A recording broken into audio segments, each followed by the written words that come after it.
Hawa recula brusquement, le cœur battant à tout rompre. L'ombre disparut comme une brume noire, ne laissant derrière elle qu'un silence glaçant. Elle se précipita vers son fils, le saisit dans ses bras et éclata en sanglots. « Qu'est-ce qui t'arrive? Pourquoi es-tu devenu comme ça ?» Au petit matin, Hawa décida d'aller voir le vieux Fanta, un marabout réputé pour ses visions. Assise devant lui, elle déballa tout. « Mon fils n'est plus le même. On dirait qu'il a été échangé par autre chose. » Le vieux Fanta ferma les yeux, ses lèvres murmurant des incantations. Soudain, ses yeux s'ouvrirent brusquement. « Ton fils a été échangé. » Hawa sentit un frisson glacial parcourir son échine. « Échangé? Par qui? Pourquoi? » Un génie, répondit Fanta d'une voix grave.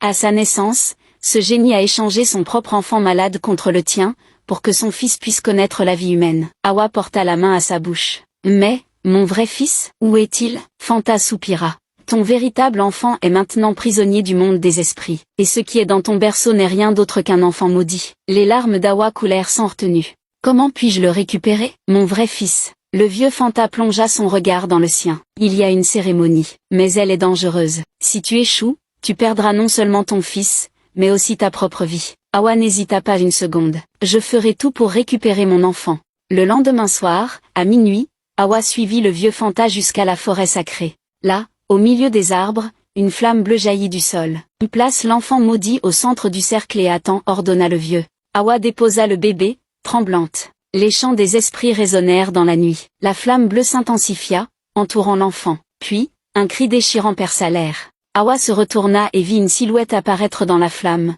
C'était son véritable fils, enchaîné, le regard vide. « Maman !»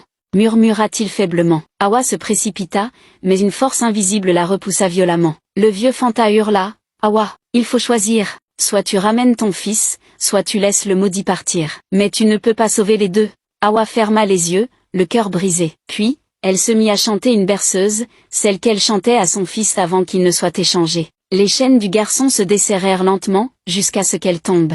Le bébé maudit disparut dans un cri strident. Hawa se précipita vers son fils, le prenant enfin dans ses bras. Mais alors qu'elle quittait la forêt, une voix glaciale résonna derrière elle. « Tu as brisé le pacte. Et pour cela, tu devras payer un prix très lourd. »